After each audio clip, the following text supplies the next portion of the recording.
So you're watching anything good on telly at the moment? Well, I took your recommendation. Normally you're recommending things to me. Films, usually. Films, but Slow Horses. Oh, that's brilliant. I've really got into it. Yeah, I'm all up to date on those. So I think I've got season 4 to go. All right. So, I love it. It's good, isn't it? Jackson Lamb, great character. Yeah, he's a great character. Superbly played by Gary Oldman. Gary Oldman. Gary Oldman. And when you think of the other roles he's played, he played that Churchill role. Oh, that's a great film. Darkest Hour. Darkest Hour. He was playing that. And Batman. Harry Potter. And Batman. Oh, unbelievable.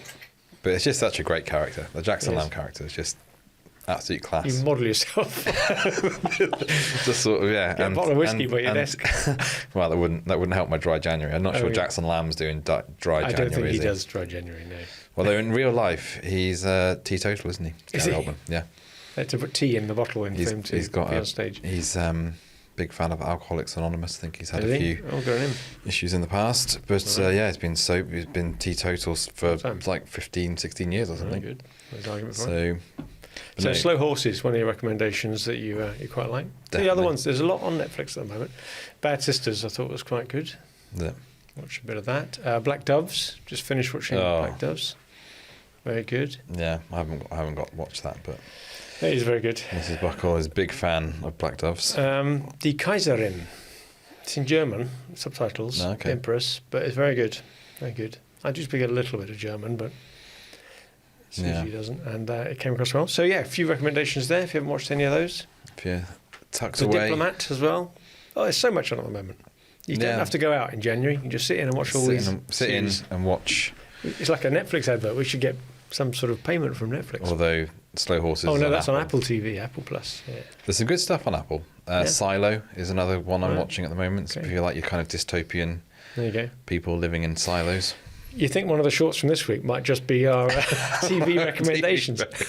Let's get on with it. Let's do a podcast instead. Yeah. Alrighty.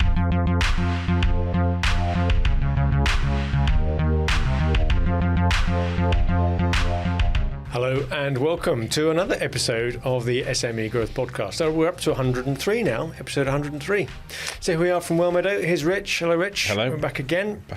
To give some more insights. We try and come up with something interesting or useful to owners and managers of small and medium-sized companies every week. And this week we've chosen another topic that might interest you, loosely related around the subject of leadership, succession planning, promotion, that type of thing.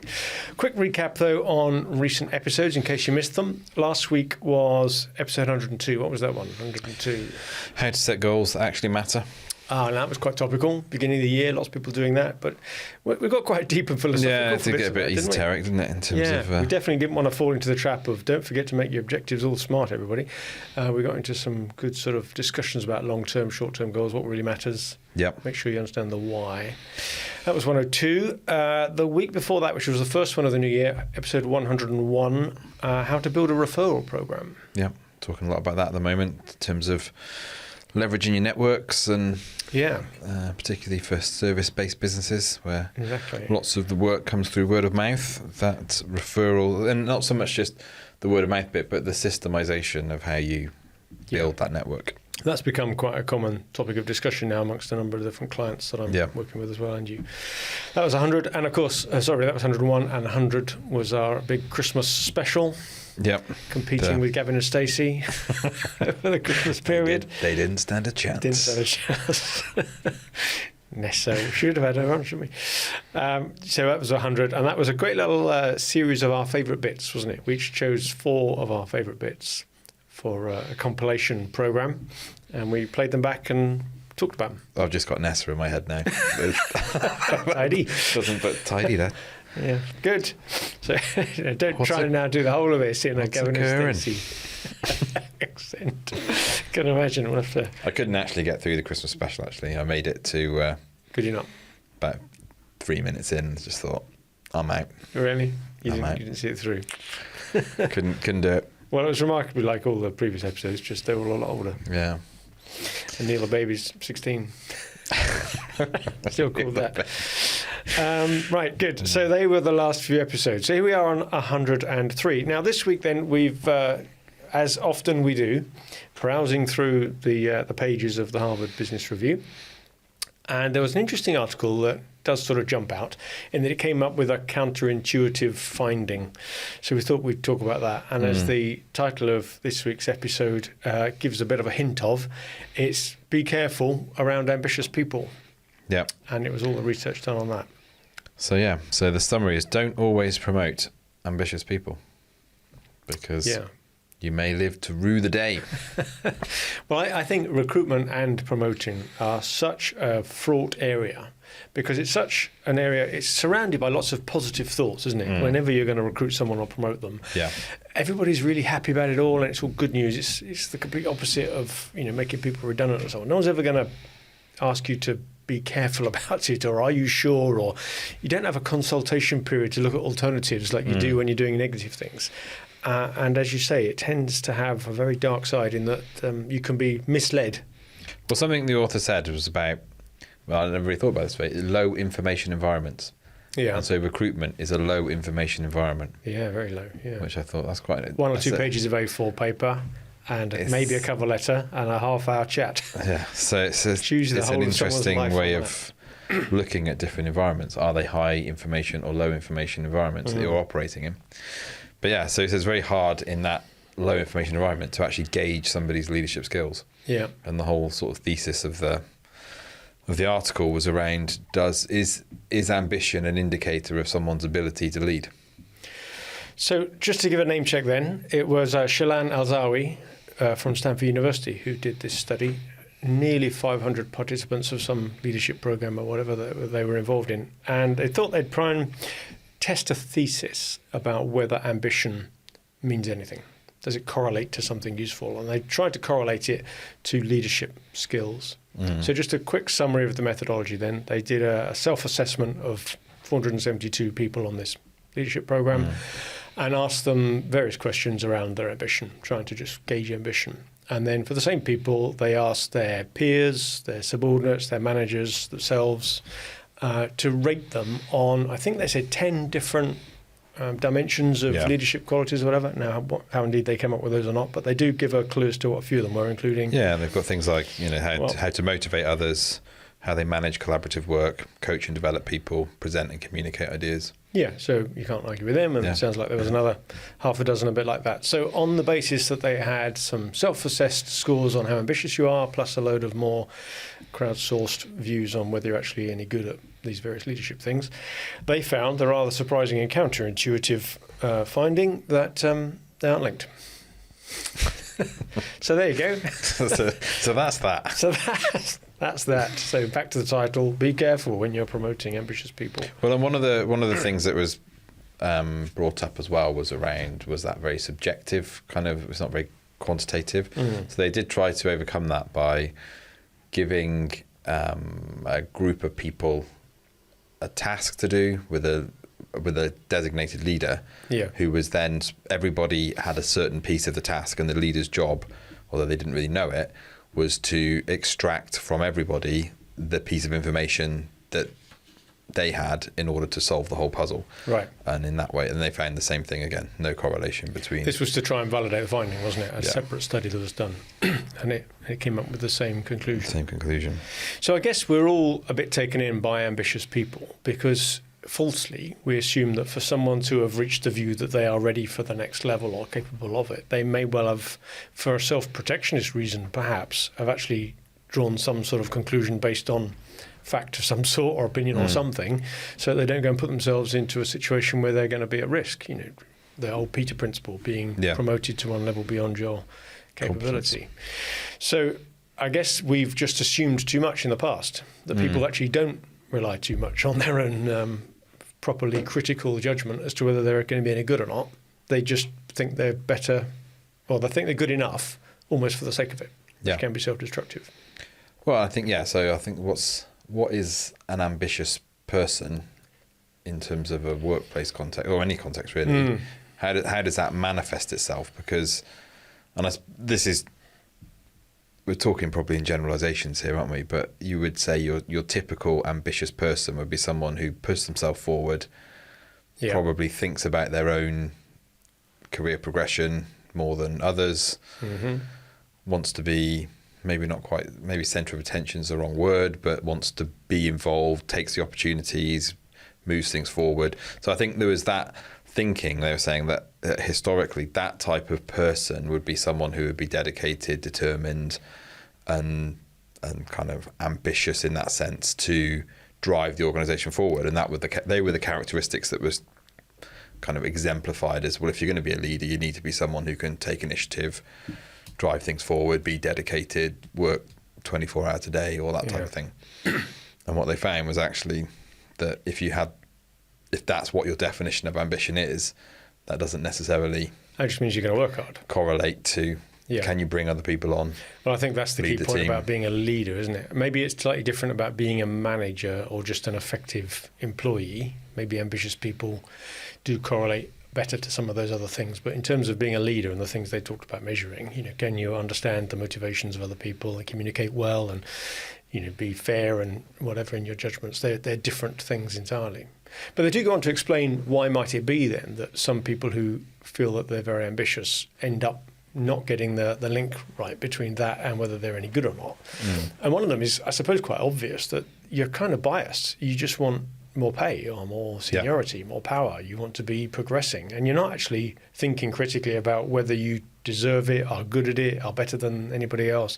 You just want the rewards for it without really properly considering what you have to do to get those rewards, possibly based on some sort of view that you could probably get into the role and it's a lot harder to be demoted than promoted, and therefore you'll be given a honeymoon period and then you'll be given a time to improve, and then even then, if you're not great at it, there's plenty of other people that are worse. So it doesn't matter. Once you're in it, you've got the extra pay, the extra status, the company car, the office, whatever it is. So there's not really an awful lot of downside in putting yourself forward when you're not ready. So people who are just needing/wanting...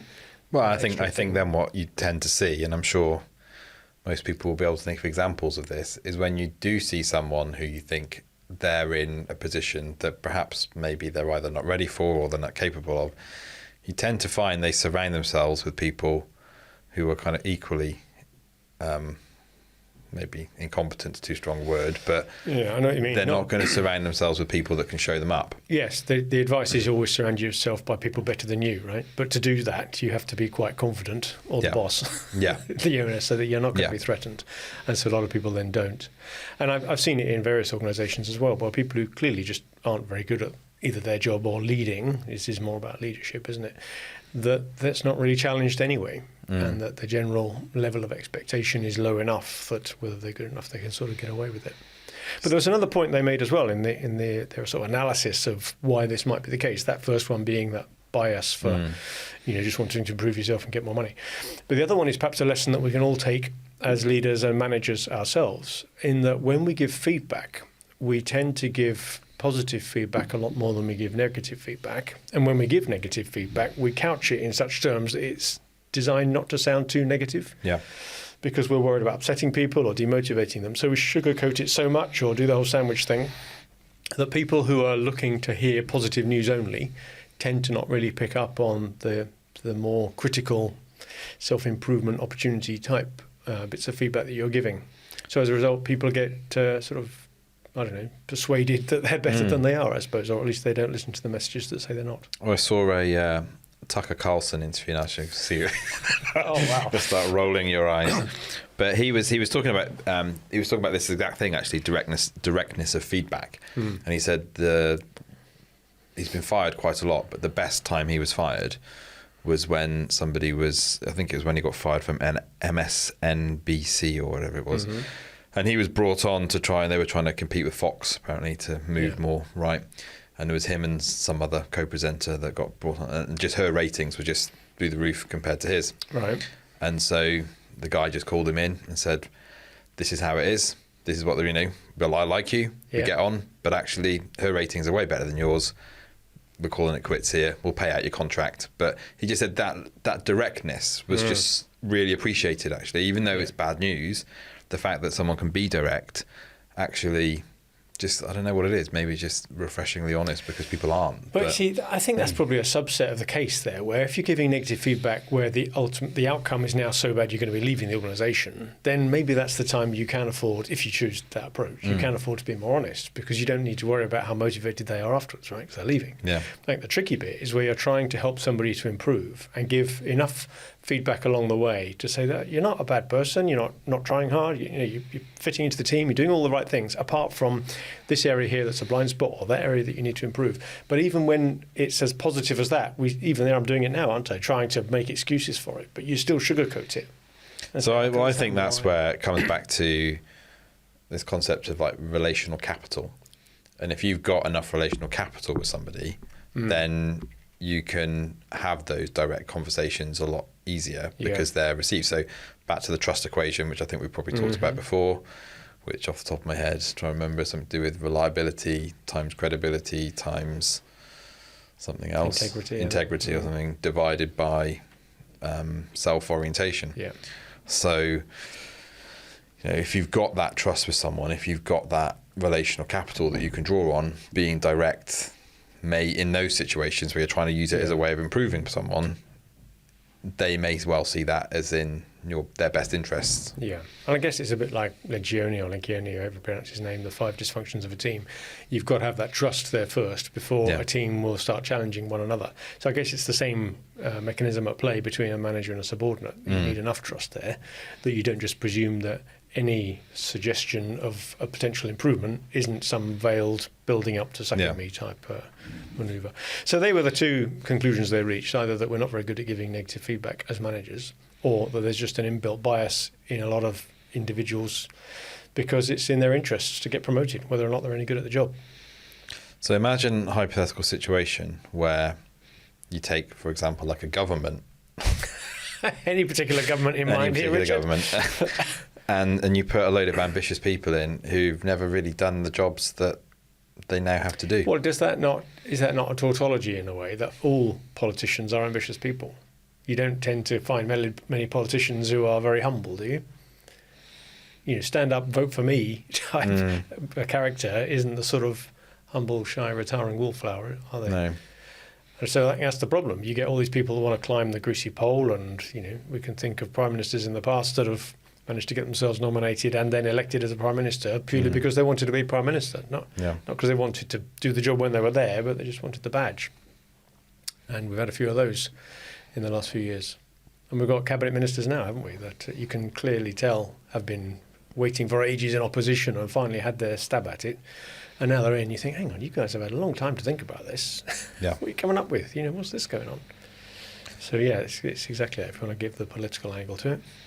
Well, I think it exemplifies it, doesn't it, in a way that shows where ambition, and I don't think ambition in and of itself is necessarily a bad thing. I think it's probably much more to do with where that ambition is orientated. Is it towards yourself or is it towards service? And if it's towards self and you get into these positions of power, which again we've talked about before in the podcast, you can cause quite a bit of damage. Yeah, I think you're right. And you can't fix that so easily. I don't think politics, because there aren't many alternatives.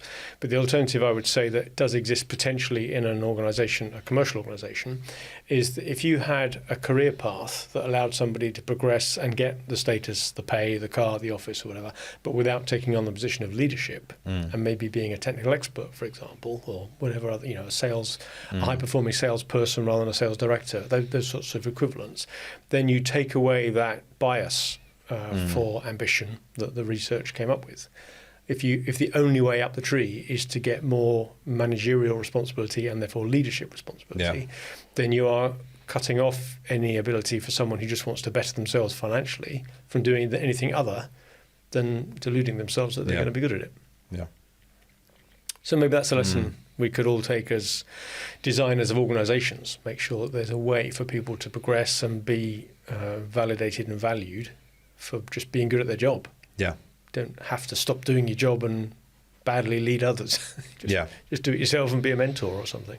Well, I was reading another article as well where it's talking about celebrity CEO culture, which may be on the kind of wane now, but there was a few years ago, really, the way that they went through and looked at the ways that CEOs were described as saviour and kind of... Is that so much on the wane? I think there's more famous CEOs now than there's ever been. Everybody's heard of Elon Musk, right? Maybe there's fewer of them. I don't know. Maybe there's... Well, there's certainly a few mega rich ones. Everyone's heard of Jeff Bezos and Mark Zuckerberg and Elon. But it was almost like this whole idea of around being this CEO, that you were this celebrity person, which again plays into that. Well, that's where you want to be ambitious, right? Anyone that wants to be a celebrity, if you want to be an A-lister in whatever music, you have to be ambitious. There's no way you're going to get there if you're not, right? That's kind of the... But how that then played in was kind of this you lost a lot of the humility within business and leadership thinking, and no, I get that. And then as a result, you're building this culture where you're almost baking in that need to be the ambitious, quite self-serving type of person to get into a senior leadership role. And it's when Jim Collins came along and looked at it and said, well, actually, the hallmarks of good leaders in good companies, one of the main ones was around humility, but coupled with that ability to have the drive to see the job through. So it's quite an interesting... Not just wanting to do it for the fame. Yeah. And I think we did an episode before, didn't we, on the hallmarks of good CEOs, and found that things like extroversion were not very good, reliable predictors of whether someone's going to be a good CEO or not. I get that. And I suppose a lot of the messaging we get through social media and otherwise is reinforcing that point you just made. It almost asks you to suspend judgment if it means that you might conclude you're not very good at something. It says just visualize you're doing it anyway. Yeah. If you may not be a very fit person, but if you can visualize yourself being at the top of Everest, then you can get there. And it's almost just ignore the facts. As long as you think about it clearly enough and then try hard enough, you'll be able to do it. Well, we're very individualistic and egocentric as a culture, aren't we? So that manifests itself in... that plays to that. You can't tell me what to do. I can do it. I can do whatever I want. Who are you to tell me I can't? Type of thing. But surely if you really want to be successful at something that you're good at, then don't try and get promoted to something that you're not good at. They say success is sort of where being good at something and enjoying it meet. But I think that's back to your previous point about the structure of organisations, isn't it? The where the influence, where the power, where the rewards are seen are in the boardroom. It's perceived to be, at least. Yeah. Or senior management. Having sat both of us in lots and lots of boardrooms, you realise that the reputation they have is well and truly overinflated in many cases. Another example I wanted to just have a quick discussion about was something I saw done very well in one of our clients, which was some sort of talent management program, if I can say it properly. And they invited people to apply. I think a couple of people might have had sort of a tap on the shoulder if they hadn't already applied. But there were, I don't know, half a dozen thereabouts, in a company of about 100 people, who put their names forward to say, yeah, I'd take part of it. And I was invited to be part of the panel, if you like. And the structure was quite good in that they got all of the applicants to do a psychometric test. And as you know, some of the better ones of those cost a reasonable amount of money, 150 quid or something. So they were given the results of that, and that became the structure of an interview and a discussion. They were asked to do a case study, present some of their thoughts on something so that they could be given some feedback on some of their presentation skills and all that. And they were asked to do some team exercises. Yeah. And as a result of it, they got a much, I think it was a lot easier to give feedback on someone's performance in that environment. You're a good presenter, but you didn't manage the task well, or you're a good leader, but you can't speak for toffee or whatever. Because there was no actual job at stake. It wasn't a promotion board selection assessment centre type environment. Yeah. It was just taken out of any context of an actual job being up. It's just, do you want to be considered for the future? And it's quite brave of the people, I think, to put themselves forward, because they were very much opening themselves up to criticism, but the idea being that would be for self-development. And I thought it worked really, really well. I'd love to have gone back, and maybe we'll still be able to ask some of the people who then did get promoted afterwards, maybe in the years that followed, or perhaps those that didn't, and ask whether they felt that exercise helped them. Yeah. But not just helped them in terms of did they get promoted or not, because whilst that was kind of how it was badged, come on the talent management program to improve your chance of getting promoted. Yeah. Maybe the real result, back on this research, what we're talking about today, is that it helped you to work out whether you should be going for the next promotion, and if so, where. And maybe there's something we can do our colleagues a service of there to put something in place to increase the self-awareness. But you'd have to pair that up with okay, if you're not going to go for a promotion in a leadership way, how else are you going to progress yourself then? You need some other outlet for that ambition. Yeah, I think that's it, isn't it? Otherwise, you think, well, I'm just going to reach a ceiling here. Yeah. Which then doesn't really benefit anybody. So I think it's, there's a bit around, I think there's a couple of bits around for leaders, if you're already in that leadership role and you're thinking about, well, who do you promote, who do you bring on, to be aware of the ambition trap, as it were. Yeah. And to think just because somebody is the one that's putting themselves forward all the time and taking all the opportunities doesn't necessarily mean that they're going to be, and you see this a lot with sales, the best salesperson becomes a sales director. Yeah. Maybe that's not the best idea. Well, you lose your best salesperson, for sure. You see it a lot in legal firms where the best fee earners become partners. Yeah. And then they haven't got the managerial skills or whatever. Or the marketing and selling skills. It's, so there's maybe that, and maybe there's a bit around organisational design as well, like you say. What are the other alternative routes to reward? Yeah. If people aren't going to go up the traditional hierarchy. I wonder as well if even quoting this research might be helpful in a one-to-one. Because I've seen, and there's some listeners I know that'll be listening, that'll know who I'm talking about, but a youngish senior manager in his one-to-ones was saying, I want to become a director by the time I'm 30. And it became such a drive for this person, who I think was trying to, I don't know, maybe achieve something that he'd committed to his dad or something. It was going to be something like that. So there was some really deep-seated drive here rather than just a sort of a general notion. And it was quite clear from those around that this person was no more or less ready than other people who weren't expressing this ambition. But because he did express it so much and was driven to really make it his cause, his goal, he ended up getting the position but didn't perform at all well in the role and ended up moving on pretty soon after, really. So maybe it's a way of being able, as your manager, the manager of that person, if a subordinate comes to you with clearly very, very high ambition, just maybe draw their attention to the fact that ambition in itself isn't what the company needs. It's nice if it's paired up with ability, but it's ability that we need.